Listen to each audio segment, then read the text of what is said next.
Hello बच्चों, welcome to the channel R sir chemistry coach. चलिए जी, आज बहुत ही इंपॉर्टेंट टॉपिक मैं आज आप लोग के साथ स्टार्ट करने वाला हूँ। टॉपिक का नाम है abnormal molar mass. Last video में जो हम लोगों ने अभी तक कवर किया था, मैंने अभी तक जो वीडियोस अपलोड किए हैं उसमें अगर आप चेक करें, relative lowering, elevation, boiling point, depression, freezing point और साथ ही ऑस्मोटिक प्रेशर, बहुत बढ़िया तरीके से मैंने कवर अप करा। आप लोगों को एक बार वीडियो देखें जरूर वहां पे जाके।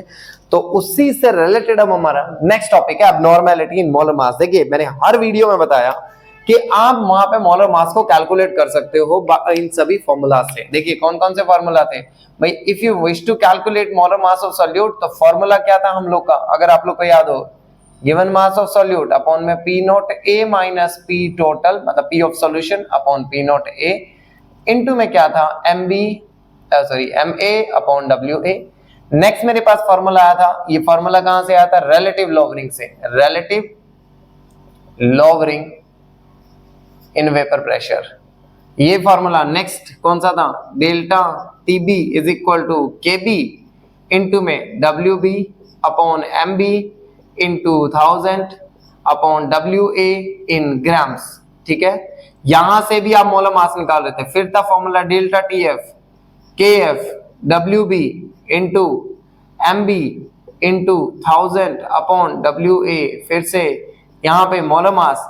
और फिर कौन सा था, pi is equal to concentration, क्या था, सी का मतलब क्या, concentration, given mass upon molar mass into में 1 अपॉन में volume in litre into R into में T. So by this formula यहां से भी हम मोलर मास निकाल सकते हैं। तो देखिए मेरे पास अब डबल टाइप के मोलर मास आ गए, एक थियोरेटिकल मोलर मास और एक कैलकुलेटेड हम इन मेथड से इसको कैलकुलेट कर सकते हैं, elevation, boiling point, depression, freezing point या ऑस्मोटिक प्रेशर से। एक होता है थियोरेटिकल मोलर मास। एग्जांपल ले लेते हैं, एक्स वाई जी मेरे पास एक सब्सटेंस है, इसका जब मैंने मोलर मास थियोरेटिकली कैलकुलेट किया तो थियोरेटिकली मास आया मेरे पास में, मान लीजिए 100 ग्राम मोल इनवर्स के आसपास आ गया। अब जब मैंने इन्हीं मेथड से उसका मोलर मास सब्सटेंस का निकाला, तो इन मेथड से कैलकुलेट करने के बाद में मेरे पास में जो मोलर मास आया, वो मोलर मास आ गया मेरे पास में, मान के चलिए करीब मान के चलिए कि 50 आ गया। चलिए, तो अब क्वेश्चन ये वैल्यू और ये वैल्यू दोनों इक्वल होनी चाहिए थी, लेकिन ये दोनों इक्वल नहीं हो रही है। हम लोग को इक्वल करना पड़ेगा, है ना, करना पड़ेगा। तो वो तो हम कर नहीं सकते किसी भी तरह सॉल्यूशन में। यहाँ तो हुआ क्या, साइंटिस्ट यहाँ पे हैरान है कि ऐसा हुआ क्यों। अब ऐसा इस वजह से हुआ, एबनॉर्मैलिटी का रीजन क्या है। इस एबनॉर्मैलिटी के जो रीजंस हमारे पास में आए, नंबर 1 हो सकता है कि सॉल्यूशन बहुत ज्यादा डाइल्यूट हो। Solution is highly dilute, solution बहुत ज्यादा डाइल्यूट है भाई, मैं पानी ऐड करता चला गया और जितना सॉल्यूट है वो पूरा ब्रेक हो गया। इसके बाद में सेकेंड पॉइंट भी पॉसिबिलिटी है कि सॉल्यूट जो है में अंडरगो एसोसिएशन और डिसोसिएशन। हो सकता है कि जो सॉल्यूट है वो एसोसिएट कर गया या डिसोसिएट कर गया, वो ब्रेक हो गया। अब अगर हम देखें यहाँ एसोसिएट से क्या मीनिंग है, एसोसिएशन से मीनिंग है कि वहां पे मॉलिक्यूल क्लब कर गया। जैसे एग्जांपल हमारे पास आ गया C6H5COOH, इसकी मैं अगर ट्वाइस मॉलिक्यूल लूं तो ये अपना डाइमर फॉर्म करता है। अच्छा स्टूडेंट्स, एक और चीज मैं आप लोगों को बताता हूं, मैक्सिमम सीबीएसई के जो क्वेश्चन आता है वो डाइमर तक ही जाता होता है। एक और केस है हमारे पास डिसोसिएशन का। अब डिसोसिएशन क्या आ गया मेरे पास, सपोज करिए मेरे पास में आ गया एक इलेक्ट्रोलाइट NH4OH है और मैंने इसको ब्रेक किया, तो ब्रेक करने में मेरे पास बना NH4 positive and OH negative. तो कहने का मीनिंग क्या है, एक पार्ट क्या कर गया एसोसिएट और सेकंड पार्ट क्या कर गया, वहां पे डिसोसिएट कर गया। तो हो सकता है इस वजह से जो थ्योरेटिकल थे और जो कैलकुलेटेड मोलर मास थे वो दोनों इक्वल नहीं आ पाए मेरे पास में। ठीक है ना। तो अब सबसे इंपॉर्टेंट चीज क्या है, ये सारे के सारे कंसेप्ट, ये रीजन भी क्लियर हो गया, ये सब कुछ हो गया। तो अब पॉइंट ये आ जाता है यार, ये एबनॉर्मैलिटी का रीजन भी हम लोग को समझ आ गया कि यार अब इसको फाइंड आउट कैसे करें, ये चेंजेस आएंगे कितने। इस चीज को फाइंड आउट करने के लिए हमारे पास जो हम लोग को देखना पड़ता है, that is went of factor. Went of factor, हम लोग इससे इसको देखते होते हैं, एबनॉर्मैलिटी को वेंट ऑफ फैक्टर आई के साथ में। अब आई किस तरह से, देखिए मैं तो ये सजेस्ट करूंगा, अब और भी बहुत सारे फॉर्मूले हैं कि observe molar mass, calculated molar mass, उससे कैलकुलेट करो, या observe colligative property, normal colligative property. लेकिन नहीं, ये सारे यूजलेस मेथड है, मतलब इसमें टाइम की वेस्टेज ज्यादा होता है। आप लोग डायरेक्टली क्या करेंगे, डायरेक्टली आप लोगों ने कुछ नहीं करना। ये जो फॉर्मूले जिनसे हम मोलर मास कैलकुलेट करने के जो फॉर्मूले हम लोगों ने बनाए हैं, आपने इसी के अंदर आई को पुट कर देना है, यहीं पे वेन फॉर फैक्टर को पुट कर दो डायरेक्टली। आप लोगों ने कुछ नहीं करना अलग से। अब डायरेक्टली आई की वैल्यू यहीं पे रखो, जितना सिंपल रखोगे क्वेश्चन उतनी जल्दी होंगे सॉल्व। तो आई की वैल्यू को डायरेक्ट यहां पे पुट कर दो आप लोग। जो भी चीज होगी आप आई यहां से डायरेक्ट कैलकुलेट कर लोगे, क्योंकि कोई भी ऐसा न्यूमेरिकल नहीं है, या तो उसमें मोलर मास पूछा होगा या उसमें रिलेटिव लॉवरिंग पूछी होगी, या ये। और एक और चीज ध्यान रखना है बस आई की वैल्यू के लिए, अगर आपको न्यूमेरिकल में क्या बोल रहा है 100% आयनाइजेशन, 100% आयनाइजेशन बोल रहा है, डिसोसिएशन बोल रहा है, कोई भी वर्ड आपको न्यूमेरिकल में लिखा आ रहा है तो आई की वैल्यू वही बन जाएगी। अब सपोज करो NaCl एक स्ट्रॉन्ग इलेक्ट्रोलाइट है, एक स्ट्रॉन्ग इलेक्ट्रोलाइट है, हमें पता है ये 100% आयनाइज ही होगा, ये 100% आयनाइज होगा NaCl। अगर 100% आयनाइज होगा तो आई की वैल्यू 2 आ जाएगी डायरेक्टली, हमें कुछ मंत्र नहीं इसके अंदर पढ़ना है, ठीक है। फर्दर पार्ट जो होता है कि कितना टूटा और कैसे टूटा, वो सारी की सारी चीजें वीक के लिए होती है, ठीक है ना। स्ट्रॉन्ग के लिए कुछ नहीं है, स्ट्रॉन्ग डायरेक्टली टूट रहा है। अब सपोज करो आपके पास को मैं एक इस तरह से AlCl3 एक वैल्यू लिखने लग रहा हूं। सपोज करें AlCl3 सपोज कर लेते हैं हमारा स्ट्रॉन्ग इलेक्ट्रोलाइट है, इससे जो आयन बने Al3 positive and 3Cl negative, ये मेरे पास में आयंस बन गए। अब अगर ये आयंस बन गए तो टोटल आयन की वैल्यू क्या रही है 1 and 3 टोटल 4, तो आई की वैल्यू आपने 4 कर लेनी है अगर ये स्ट्रॉन्ग इलेक्ट्रोलाइट कंसीडर हो रहा है वहां पे। तो आप लोगों ने डायरेक्ट इसको इस तरह से करना है। अगर वो वीक इलेक्ट्रोलाइट आ रहा है देन आपको वहां पे क्या कैलकुलेट करना है, अल्फा। अल्फा का मतलब होता है यहां डिसोसिएशन, डिसोसिएशन या फिर एसोसिएशन फैक्टर, डिसोसिएशन या फिर एसोसिएशन फैक्टर। आप इसको डायरेक्टली यहां से भी कैलकुलेट कर सकते हो। अल्फा का मीनिंग क्या है यहां, डिसोसिएशन या फिर एसोसिएशन फैक्टर होता है। तो डिसोसिएशन या एसोसिएशन फैक्टर जो होगा, अब उसको भी देख लेते हैं, ज्यादा इसको भी घुमा फिरा के करने की जरूरत नहीं है, डायरेक्टली जाओ इसके लिए भी। आई की वैल्यू आपने निकालनी है I-1 अपॉन में इसको मान लो M-1। M का मतलब होता है number of ions, number of ions formed after dissociation, formed after dissociation, भाई टूटने के बाद कितने आयंस वहां पे बने हैं, ठीक है ना। जैसे AlCl3 में 4 आ गए, इसमें आई की वैल्यू 2 आ गई, कुछ इस तरह के केसेस में। या ये देख लीजिए, मान लीजिए मेरे पास क्या है CH3COH है, सपोज करें CH3COOH है। अब मुझे पता है ये आयनाइज होगा, तो आयनाइज जो होगा तो CH3CO negative and H positive. तो आई की यहाँ पे जो अल्फा मैं निकालूंगा तो आई की वैल्यू सॉरी M की वैल्यू आपने क्या पुट करनी है यहाँ पे 2। आई और अल्फा की वैल्यू निकालते हुए M की वैल्यू क्या कर लेना आप लोगों ने 2। आई होप यहाँ तक सारी चीजें आपको क्लैरिफाई हो गई हैं। अब अगर ये केस डिसोसिएशन का ना हो गए, अगर ये केस किसका हो जाता है एसोसिएशन का। अब सपोज करें ये केस जो है वो एसोसिएशन का हो गया, डिसोसिएशन का नहीं है बल्कि एसोसिएशन का। तो एसोसिएशन के केस में आपने क्या करना है,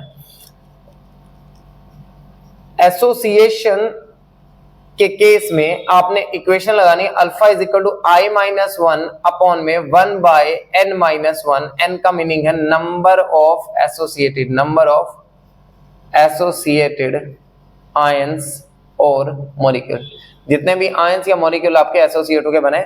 अब जैसे मैंने स्टार्टिंग में एक एग्जांपल लिया था CH3COOH का, डाइमर में इसका प्रिपेयर कर रहा था। तो अगर इसका डाइमर प्रिपेयर हो रहा है तो ऑब्वियस सी बात है ये जो बनाएगा हमारा टोटल क्या बनाएगा 2 यहाँ पे। तो यहाँ पे जो N की वैल्यू आ जाएगी वो 2। तो आप इस तरह से डायरेक्ट कर सकते हो क्वेश्चन न्यूमेरिकल को, ऐसी कोई बड़ी बात नहीं है, बहुत ही आसान रहती है चीजें, ठीक है। लास्ट टू लास्ट आपसे क्या पूछ सकता है, डिसोसिएशन कांस्टेंट पे क्वेश्चन आ सकता है। लास्ट टू लास्ट जो क्वेश्चन आएगा that is on dissociation constant, max to max यहां तक जा सकता है वो डिसोसिएशन कांस्टेंट। अब डिसोसिएशन कांस्टेंट पे कैसे, देखिए कुछ नहीं है, KD is equal to C alpha square upon में 1 माइनस अल्फा, डायरेक्टली निकालिए। अल्फा की वैल्यू जो यहां से आएगी एसोसिएशन या डिसोसिएशन वाले पोर्शन से, C का मीनिंग क्या है यहाँ कॉन्सेंट्रेशन, C मींस कॉन्सेंट्रेशन। आप डायरेक्टली इसको यूज करो और you will get the direct answer. चलिए इस चीज को अब एक न्यूमेरिकल के ऊपर अप्लाई करके देखते हैं थोड़ा।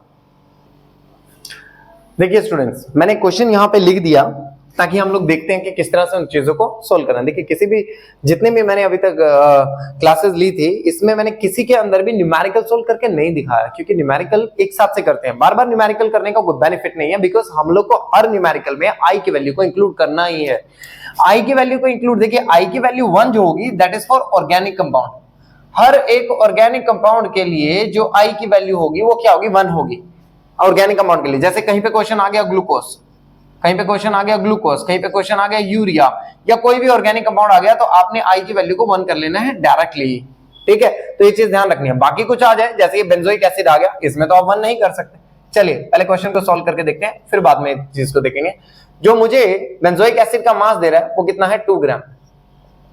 बेंजोइक एसिड का मोलर मास में निकाल लेते हैं। बेंजोइक एसिड का कितना आएगा, 6 × 12 कार्बन, 5 × 1 हाइड्रोजन, कार्बन कितना फिर से 1 × 12, मेरे पास डबल ऑक्सीजन है, 2 × में कितना आ गया मेरा, 6 × 16 आ गया, ठीक है।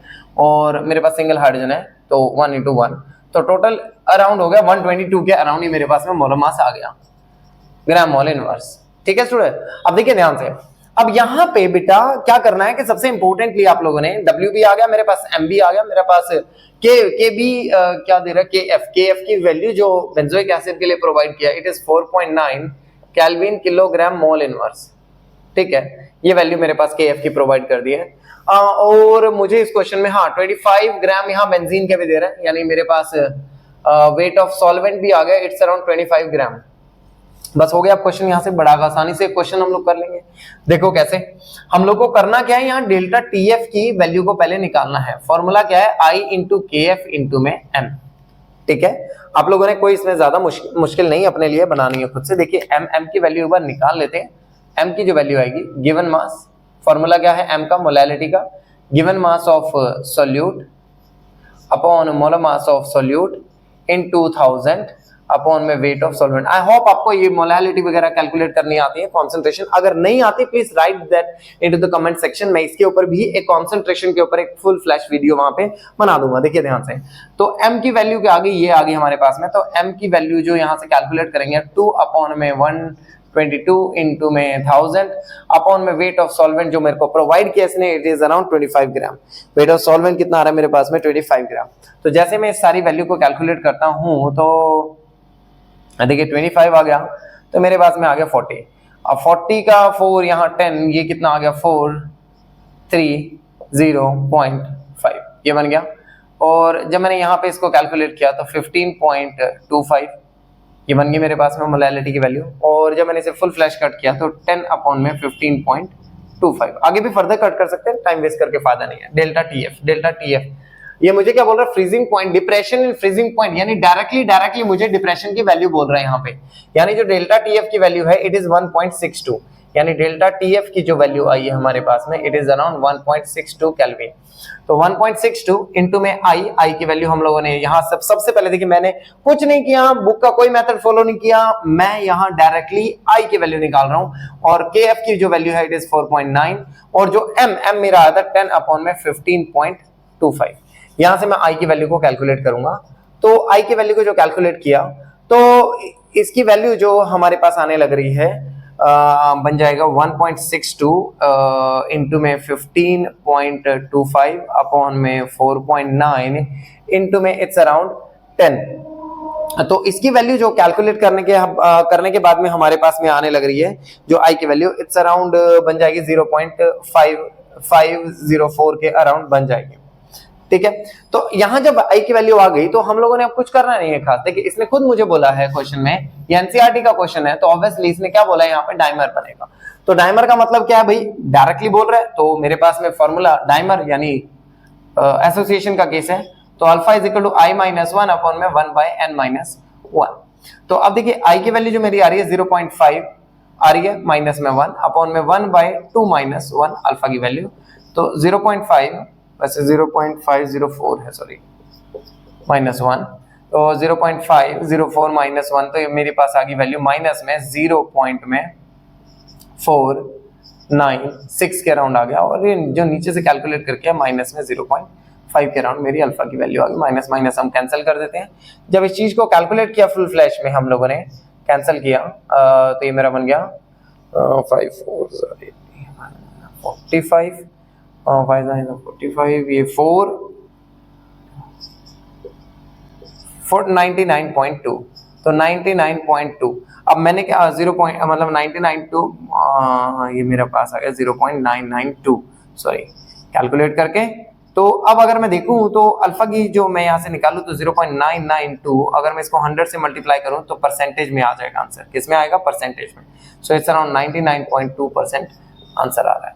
तो आप इस तरह से भी न्यूमेरिकल को इजीली कर सकते हो। आई होप आपको ये चीज क्लैरिफाई हो गई है। चलिए एक न्यूमेरिकल पे और ध्यान देते हैं। अब अगर आप क्वेश्चन को चेक करें तो क्वेश्चन जो है यहाँ पे फ्रीजिंग पॉइंट पे है फिर से। तो अब यहाँ जो क्वेश्चन में आपको प्रोवाइड किया गया है that is weight of KCl कितना है? 0.5 ग्राम। मोलर मास हम निकाल लेते हैं KCl का, K का होता है 39 और ये Cl का 35.5 तो it's around 74.5 gram mole inverse ये बन गया। वेट ऑफ सॉल्वेंट भी प्रोवाइड किया गया है 100 ग्राम और डेल्टा TF की वैल्यू भी प्रोवाइड करी है 0.24 हमारे पास में और KF भी प्रोवाइड कर दिया वाटर का 1.86 ठीक है केल्विन मोलर इनवर्स ठीक है। तो बस हो गया क्वेश्चन। अब कुछ खास मुश्किल नहीं है। देखिए क्या फॉर्मूला है डेल्टा TF का? Delta TF is equal to I into KF into में M MB इंटू 1000 अपॉन में वेट ऑफ सॉल्वेंट। I मुझको कैलकुलेट करना है और उसकी वैल्यू क्या है? फ्रीजिंग पॉइंट की हम लोग को वैल्यू दी है तो डेल्टा TF की वैल्यू यहां से निकालनी पड़ेगी। कितनी है? 0 माइनस में 0.24 तो वैल्यू मेरे पास में आ गई है 0 माइनस माइनस में 0.24 वैल्यू मेरे पास में आ गई 0.24 डेल्टा TF की डायरेक्टली। तो I इंटू में KF की वैल्यू है 1.86 गिवन मास मेरा कितना है 0.5 ग्राम। मोलर मास मुझे कैलकुलेट करना नहीं पड़ेगा लिखा हुआ है ठीक है 74.5 इंटू 1000 वेट ऑफ सॉल्वेंट भी आपको प्रोवाइड करा है और डेल्टा TF की अगर वैल्यू देखें तो 0.24 दैट्स इट। यहां से I को सॉल्व कर लेते हैं हम लोग। तो मेरे पास में आएगा 0.24 इंटू में 74.5 इंटू में 100 अपॉन 100 तो क्या करना है यहाँ पे इसको 10 कर देते हैं डायरेक्टली हम लोग ठीक है। तो इंटू में 74 आ गया अपॉन में आ जाएगा 1.86 इंटू में 0.5 तो यहाँ से हमारे पास I की वैल्यू आ जाएगी। अब जब I की वैल्यू को कैलकुलेट करेंगे तो अब इसकी वैल्यू 1.92 के अराउंड आ रही है। बस हो गया क्वेश्चन। अब कुछ भी खास नहीं है, परसेंटेज एसोसिएशन निकालना है। ये भी एक CBSE सैंपल पेपर का क्वेश्चन है जो कि आ चुका है ठीक है। तो अल्फा की वैल्यू जो है I-1 अपॉन में 1 it is M-1 because it is case of dissociation. तो KCl जो डिसोसिएट होगा it dissociates into the two part K positive and your Cl negative. So M की वैल्यू कितनी आएगी यहाँ पे 2। तो देखिए वैल्यू पुट कर देते हैं 1.92 माइनस 1 अपॉन 2 माइनस 1 अल्फा की वैल्यू 1.92 माइनस 1 0.92 अल्फा की वैल्यू आ गई है। परसेंटेज अल्फा यानी percentage dissociation if you wish to calculate तो हमारे पास में वैल्यू आएगी 0.92 into 100 so the answer is 92%। देखिए कितना सिंपल सॉल्यूशन है इन न्यूमेरिकल्स का। आप लोगों ने बस ये ट्रिक लगानी है डायरेक्टली जो मैंने बताया है कि डायरेक्टली I को इन्हीं फॉर्मूलाज में इंक्लूड कर लो बस। चलिए मूव करते हैं अब एक और न्यूमेरिकल के ऊपर, देखते हैं कि क्या चीजें डायरेक्टली हम लोग कर पाएंगे। अब देखिए ध्यान से, अब फिर से एक न्यूमेरिकल दिया कि डिटरमाइन करना है ऑस्मोटिक प्रेशर। इस बार ऑस्मोटिक प्रेशर कैलकुलेट करना है by prepared by dissolving this much gram of K2SO4। अब इस तरह से एज्यूमिंग देखिए वही वर्ड आया मैं जो स्टार्टिंग में आपको बताया था कंप्लीट डिसोसिएशन या आयनाइजेशन, यानी K2SO4 के डायरेक्टली आप लोगों ने सिर्फ क्या करना है प्रिपेयर करना है आयंस। क्या बनेंगे 2K पॉजिटिव और साथ में क्या बन जाएगा SO4 2 नेगेटिव। यानी इस केस में कंप्लीट डिसोसिएशन वर्ड लिखा है तो I की वैल्यू क्या आने वाली है 2 आएगी। ऐसे केस में I की वैल्यू क्या आने वाली है 2। अब हम लोगों ने कैलकुलेट क्या करना ऑस्मोटिक प्रेशर, तो डायरेक्ट फॉर्मूला है pi is equal to I into C into R into T that's it. Question इसी फॉर्मूले के साथ हमारा डायरेक्टली सोल्व हो जाएगा इस क्वेश्चन में। अब देखिए अब यहाँ पे पाई की वैल्यू ऑस्मोटिक प्रेशर हम लोगों ने निकालना है। I की वैल्यू क्या आ रही है यहाँ पे, सॉरी मैंने 2 लिखा है यहाँ पे 3 आ जाएगी। 3 इंटू में सी की वैल्यू कितना आ रही है, सी कॉन्सेंट्रेशन नहीं दिया हमें निकाल। देखो अब यहां से जो सी की वैल्यू हम लोग कैलकुलेट करने वाले हैं, it is 2.5 into 10⁻⁻2 given mass आ गया, अपॉन में इसका मोलर मास निकाल लेते हैं। 2 इंटू में 39 प्लस सल्फर कितना आ गया 32 इंटू में 4 इंटू में 16 कितना बन गया 64 प्लस 32 प्लस 78। अब इसका टोटल कर लेते हैं, जो हमारे पास टोटल बनेगा अराउंड 174 ग्राम मोल इनवर्स। ठीक है, तो यहां आ गया 174 ग्राम मोल इनवर्स, इनटू में लीटर में दिया है तो 1/2। तो यहां से अब जो हम पूरी कैलकुलेशन करेंगे तो आंसर इज अराउंड 0.007। तो अब आई की वैल्यू देखिए, पूरे उसकी वैल्यू क्या आ रही है 3 हमारे पास में, 3 इसकी वैल्यू आ रही है, सी की वैल्यू कितनी आ रही है 0.007 आ रही है। अब जो आर क्या चीज है हमारे पास में, गैस कांस्टेंट, आर की जो वैल्यू हम लोग रखने वाले हैं 0.0821। देखिए ऐसा इस वजह से रखा क्योंकि इससे जो पाई की वैल्यू है वो एटमॉस्फेयर में आएगी। अगर मैं इसको 10⁻³ से मल्टीप्लाई कर दूं तो वहां पे जो